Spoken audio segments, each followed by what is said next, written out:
Dedem Yolok, and here we are again with the third novel of the Age of Fire, Dragon Outcast.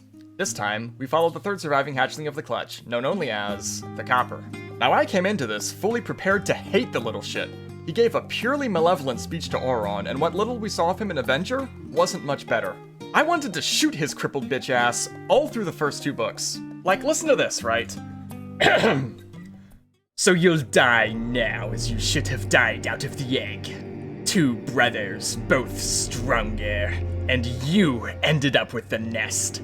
It's time to right a great wrong. Nearly time, that is. First, you get to watch Mother and the Chatterers skinned. Stop writhing, you lizard. You're worse than a snake. Too bad you shan't see me gorge myself on Father's gold. Yeah, that's not okay. How can you possibly salvage that and make an engaging character that people actually want to read about? Well, you can't. So we fucking retconned it. This is my only real gripe with the book, the damage control portion. This is achieved first by beating the ever-loving shit out of him, physically and emotionally. The first 50 pages of this book are extremely hard to read. Unlike the first two novels, there are no high points. Not really. It's pure, unfiltered agony.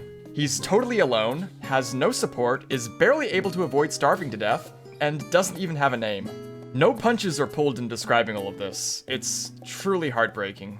I gotta talk about what went down, since I think it's important. I don't want anyone to be too grossed out to give the book a shot. That would just be a shame. Forced to explore the surrounding caves just to survive, he ends up trapped by the soon-to-be Fangbreaker and company. His betrayal, and make no mistake, that is still exactly what it is, was at least forced out of him after many days of tenderizing his starved little body. Additionally, the deal he made was to take only his brother and Wistala for sale to the Andam, and to leave himself, his mother, Jazara, and his father alone afterward. Dragons being what they are, I will admit that it is hard to fault him for wanting Auron gone by any means necessary, but throwing in Wistala too is still kind of fucked up. Unfortunately, it just never occurred to him that he was being lied to. He just didn't know any better. Couldn't know any better. He had no lessons, no pictures, no stories, nothing. It's an intensely sad situation. And his evil monologue? Part of a very stupid plan to scare Auron into alerting Aurelia while keeping him away from the eggshell for capture. I guess he thought it would look fishy if he called out himself and the dwarves would sell him too. Anyway, his theory was that the dwarves wouldn't dare go near an alerted mother dragon and that Auron would end up being the only casualty. A dragon that's been starving herself to feed her little ones for most of the year. A dragon that's barely even moved from one spot and is atrophied from inactivity. A dragon that's up against Giga Chad St. George himself. Yeah, he's a little retarded.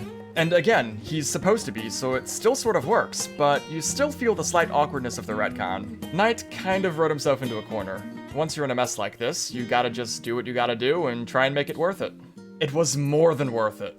Once you're done with Hatchling Torture Simulator, the book starts to take off and doesn't ever stop. If the themes of the first two books were survival and revengeance, Outcasts are redemption and perseverance. After being chased off by Wistala and nearly losing an eye, deserved, he learns of a hidden society of dragons in a dormant volcano, a fitting place if ever there was one. As you might expect, he feels a little bit guilty over what he did. He wants to be accepted by other dragons more than anything, and protecting them from threats like the Wheel of Fire is the only way he can even attempt to square what he did. So he resolves to go and make himself useful, setting out on a quite eventful journey in the dark that teaches him some very important lessons that he carries with him for the rest of his life. Just about everything that makes him a dragon is already permanently maimed or crippled in some way, and the list only grows longer and longer as the story progresses. But just about the only word his mother ever said to him was overcome, so that's what he does. He never once complains about his myriad defects or expects special treatment, knowing that he deserves the former and doesn't the latter. Quite a fine attitude. There's nothing less draconic and more pathetic than acting like a victim. Through a happy little accident, the Copper is personally adopted by the Emperor shortly after arrival and gifted a name. Not just any name either, but a prestigious one. You can imagine how he felt about that. Interestingly, the book's prose never stops referring to him as the Copper, implying that he doesn't really identify with it in his heart, probably thinking he's not worthy. He's so thankful to be a part of something that he's a total pushover at first. It takes him a while, but watching this little broken hatchling grow into someone who can put his good C down and say no is very satisfying. At first glance, the lavadome looks great. You've got court proceedings, expansive banquets, outlying provinces, trade, and it's peaceful enough, by draconic standards anyway. But as we all know, appearances can be deceiving. There are 3 major clans under the dome. Two of them are warriors and hate each other's guts, and both look down on the third, who are nerds. There's a constant tension between them and simmering resentment over a not-so-distant civil war that saw some truly ruthless fighting and was only just barely resolved by the current ruler. And on top of that shaky foundation, every government has its own Game of Thrones, even those built by dragons, complete with conspiracies, betrayals, and cold-blooded murders. That's right, at the heart of this society lies something almost too horrifying for words. The Clintons.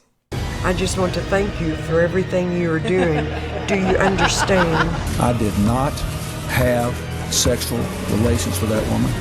I will say that you'll need to pay attention when it comes to names and relations. There are a lot of them, and since this is a politically focused book, it's important to keep track of who has what rank, what clan they're from, who their mates and siblings are, etc. For example, Halaflora is a young Draka who has 2 sisters and a brother, and is the daughter of Ibidio, who was mated to the heir Agriphops of the Wer clan, clutch winner of Fahasathant, the king, before he suddenly and mysteriously died.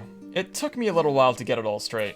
He may not have Auron's thirst for knowledge or Wistala's tactical genius, but the weight of his sins gives the copper a rather impressive moral compass in this environment, something that most dragons simply lack. Dragons are very much survival of the fittest types. Might makes right, quite selfish as we've seen many times so far in the series. This lends itself well to life in the wild, but not so much when you're trying to build a civilization together.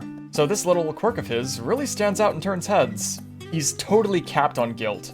He simply can't handle anymore, and won't even think of adding to it for any reason, even at the risk of his own life. That's what it takes to do the right thing in the kind of game that dragons play, and as someone that used to despise him, when I say that he does manage to redeem himself in the end, you know that I'm telling the truth. So, Dragon Outcast gets a righteous roar of approval. It's much more entertaining than Avenger, and it sits comfortably beside Champion. I've been reading a handful of pages every night before bed, but once I got to the last 60, I just couldn't put it down anymore. I was hooked.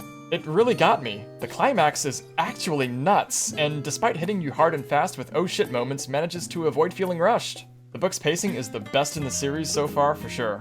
The copper really does put the able in disabled. 10 out of 10, can't recommend it enough. Buy it, read it, live it, love it, preach it. Now that everybody's all grown up, we're moving into the second half of the series. We have a very strong setup, and I'm excited to see where it goes. Auron and his brother might be able to cry settled, but Tala may or may not be another story. She is fucking terrifying, and I am most worried about her by far.